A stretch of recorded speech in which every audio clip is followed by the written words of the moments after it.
ప్రపంచంలో అతిపెద్ద ప్రజాస్వామ్యం మన భారతదేశం. జనాభా 140 కోట్లు. 18 ఏళ్లు నిండిన 97 కోట్ల మంది ఓటు వేస్తారు. మిగిలిన వారు పిల్లలు.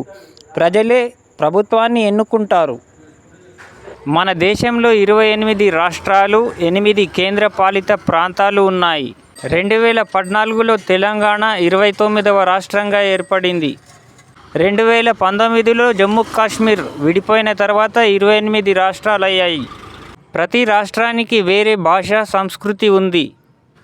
మన దేశంలో 22 అధికారిక భాషలు ఉన్నాయి. అలాగే వందలాది మాండలికాలు ఉన్నాయి. వైవిధ్యంలో ఏకత అంటే ఇదే. హిందీ, మరాఠీ ఇలా అన్నీ మన భాషలే. మన ఇండియన్ రైల్వేస్ ప్రపంచంలోనే 4వ అతిపెద్ద రైల్వే నెట్వర్క్. రోజుకు 2 కోట్ల ప్రయాణికులు దేశం అన్ని మూలలు కలుపుతుంది. ఇది మన దేశానికి జీవనాడి రైల్వే నెట్వర్క్. మన ఇస్రో చాలా తక్కువ ఖర్చుతో రాకెట్లను అంతరిక్షంలోకి పంపుతుంది. మంగళయాన్ మిషన్ ప్రపంచాన్నే ఆశ్చర్యపరిచింది. ఇప్పుడు చంద్రయాన్, గగన్యాన్ భారతదేశ ప్రాజెక్టులను చేస్తున్నాం. శరీరానికి, మనసుకి ఆరోగ్యం ఇస్తుంది. జూన్ 21 అంతర్జాతీయ యోగా దినోత్సవం. ఇప్పుడు ప్రపంచమంతా యోగా చేస్తుంది. మన భారతదేశంలో అన్ని మతాల వారు కలిసి ఉంటారు. హిందూ, ముస్లిం, సిక్కు, క్రిస్టియన్ అందరికీ సమాన హక్కులు ఉంటాయి. అందుకే మన దేశానికి సర్వమత సమానత్వానికి నిదర్శనమని అంటారు. మన భారత సినీ పరిశ్రమ ప్రపంచంలోనే పెద్దది. బాలీవుడ్, టాలీవుడ్, కోలీవుడ్ ఇలా ప్రతి సంవత్సరం 2000కు పైగా సినిమాలు వస్తాయి. మన పాటలు, డ్యాన్స్ ప్రపంచం మొత్తం చూస్తుంది. ప్రపంచ వింతల్లో ఒకటైన తాజ్మహల్ మన ఆగ్రాలో ఉంది.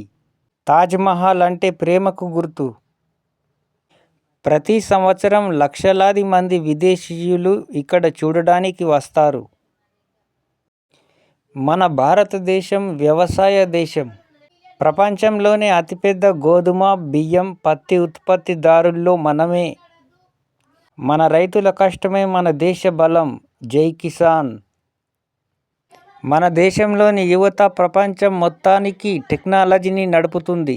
గూగుల్, మైక్రోసాఫ్ట్ సీఈఓలు మన భారతీయులే. ఐఐటి, ఐఐఎం లాంటి సంస్థలు ప్రపంచ స్థాయి విద్యను అందిస్తున్నాయి. వేల సంవత్సరాల క్రితమే మన భారతదేశంలోని బీహార్లో నలంద విశ్వవిద్యాలయం ఉండేది. ఇందులో 10,000 మంది విద్యార్థులు, 2,000 మంది గురువులు ఉండేవారు. 31 దేశాల నుండి చదవడానికి వచ్చేవారు. ఇది మన జాతీయ జ్ఞానానికి నిదర్శనం. జై హింద్. చంద్రయాన్-3 2023 జూలై 14న ప్రయోగించిన భారతదేశపు చంద్ర మిషన్ విజయవంతమైంది. ఎందుకంటే చంద్రయాన్-3 వ్యోమనౌక ఆగస్టు 23న చంద్రుని ఉపరితలం యొక్క దక్షిణ ధ్రువంపై సురక్షితంగా ల్యాండ్ అయింది.